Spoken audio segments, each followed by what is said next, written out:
నాకు డబ్బున్న వాళ్ళు వద్దు, నాకు దమ్మున్న వాళ్ళు కావాలి.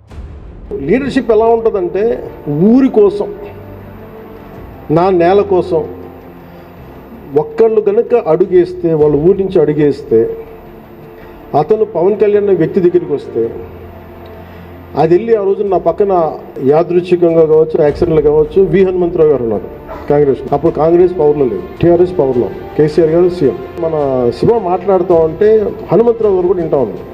సో నేను చెప్పాను, నేను వెంటనే మన వాళ్ళకి ఎవరికి ఫోన్ చేసి అసలు ముందు దీని మీద ఒకసారి డిస్కస్ చేద్దాం, మాట్లాడుతాను వి హనుమంతరావు గారు అంటే మేము కూడా ఏదైనా చేయమంటావా అని. అలా స్టార్ట్ చేస్తే మేము రౌండ్ టేబుల్ కాన్ఫరెన్స్ పెట్టాం. దానికి అప్పుడు ఇంకా ఆయన పార్టీ హెడ్ కూడా అవ్వలేదు, రేవంత్ రెడ్డి గారు, కాంగ్రెస్ నాయకులు గారు ఉన్నారు. ఆయన వచ్చినారు, అందరూ కలిసి, అన్ని పార్టీలు కలిసినాయి. జనసేన దగ్గరికి వస్తే అన్ని పార్టీలు కలిస్తే యురేనియం తవ్వకాలను ఆపేయమని అప్పుడు మన కేసీఆర్ గారు, అప్పుడు గౌరవ ముఖ్యమంత్రి ఆయన తెలియజేశారు. అంటే నేను ఇది ఎందుకు చెప్తున్నానంటే, when you believe in an ideology, ఒక్క శివ అనే ఒక కుర్రాడు వెళ్ళి కదిలిస్తే ఎన్ని పార్టీలు కదిలిని ముఖ్యమంత్రి స్థాయి దాకా వెళ్ళింది. అది శక్తి, అది తెలంగాణ శక్తి. అంటే ఎంత బలం ఉండాలి, ఈ గుండె ఎంత పెద్ద గుండెగా ఉండాలి, ఈ బుర్ర ఎంత బలమైన బుర్ర ఉండాలి. నాకు డబ్బున్న వాళ్ళు వద్దు, నాకు డబ్బున్న వాళ్ళు కావాలి, నిలబడే వాళ్ళు కావాలి.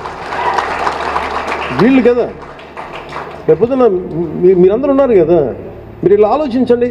నేల ఎందుకు కదలదో, శక్తి ఎందుకు రాదో, మార్పు ఎందుకు రాదో చూపిద్దాం.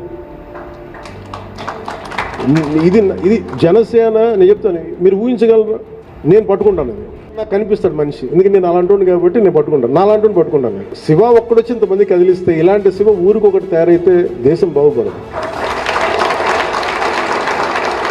ఇది నేను ఎన్ని ఉదాహరణలు చెప్తా, ఎగ్జాంపుల్ అంటే నాకు ఎంత ఇన్స్పిరేషన్ అంటే Shiva it's a true story, success story. ఇప్పుడు నన్ను ఎవరైనా సినిమా హీరోగా మనం చప్పట్లు కొట్టేస్తాం, పవన్ కళ్యాణ్ చూడగానే చప్పట్లు కొడితే ఏలేస్తాం కాదు. నిజమైన హీరోలు వీళ్ళని కదా మనం తీసుకోవాలి.